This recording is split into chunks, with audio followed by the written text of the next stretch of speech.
अगर डीजीपी के बाद कोई दूसरा बड़ा पद माना जाता है तो वो एडीजी लॉ एंड ऑर्डर का माना जाता है।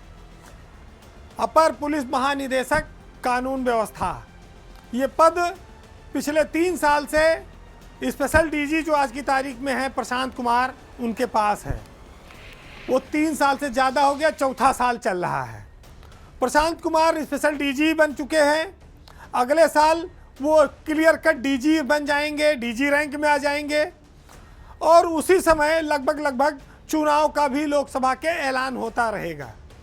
तो ऐसा लगता है कि उत्तर प्रदेश में नए डीजीएलओ की जो तलाश है वो तेज हो गई है और अब इस पद के लिए अगर आप देखेंगे तो 1991 से लेकर 1995 बैच तक के आईपीएस अफसर दावेदार हो सकते हैं। प्रशांत कुमार इस पद पर मई 2020 में आए थे, यानी कि 3 साल पूरा हो गया, चौथा साल चल रहा है।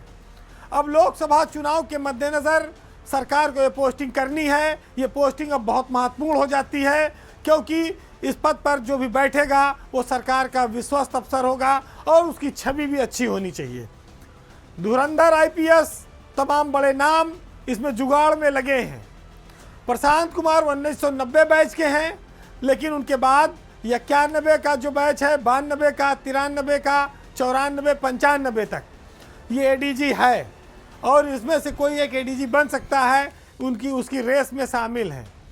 अगर आप सबसे पहले नज़र डालें तो 1991 बैच में राजीव कृष्णा और पीसी मीना, ये 2 बड़े नाम हैं जो दावेदार हैं।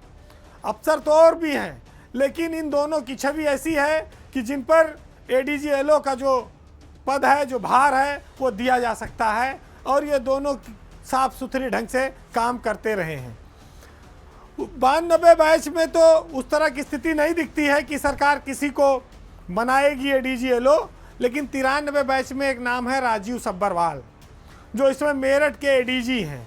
राजीव सब्बरवाल को सरकार एडीजीएलओ के लिए विचार कर सकती है क्योंकि उनकी भी छवि तेज तर्रार अफसर की है और वो बहुत लंबे समय तक यहाँ पर एटीएस में, एसटीएफ में, इन सब जगहों पर रहे भी हैं। अनुभव उनको क्राइम पर भी अच्छा है। उसके बाद बात आती है 1994 बैच की।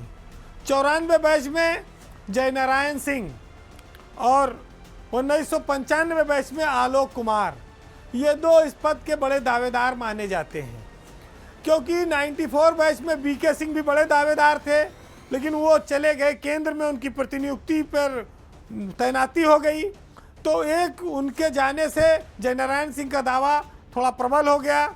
94 बैच में वो अकेले बचे, लेकिन उनसे पहले 93 बैच के अफसर हैं संजय सिंघल, जो इस समय एडीजी पीएचक्यू भी हैं। संजय सिंघल भी इस पद के दावेदार हैं, लेकिन उनके साथ एक और नाम है बीपी जोगदंड का।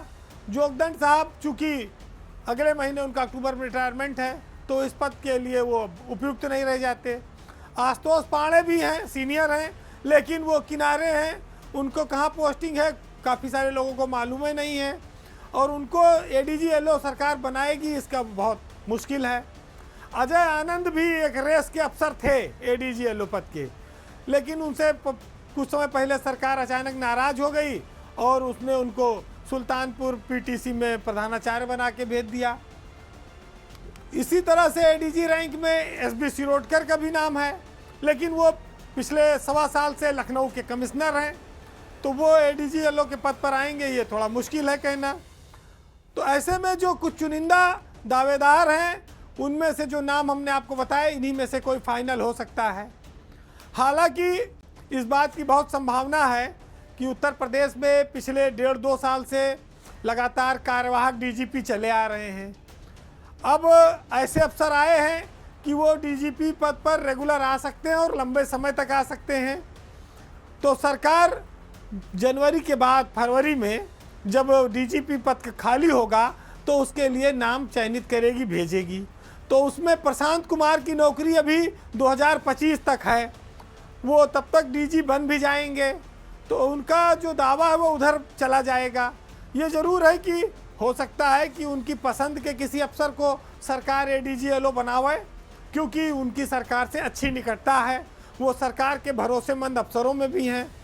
संजय प्रसाद और मुख्यमंत्री कार्यालय सबका उन पर भरोसा है। तो ये ज़रूर है कि उनकी राय भी एडीजी एलओ बनने में काफ़ी महत्व रखेगी।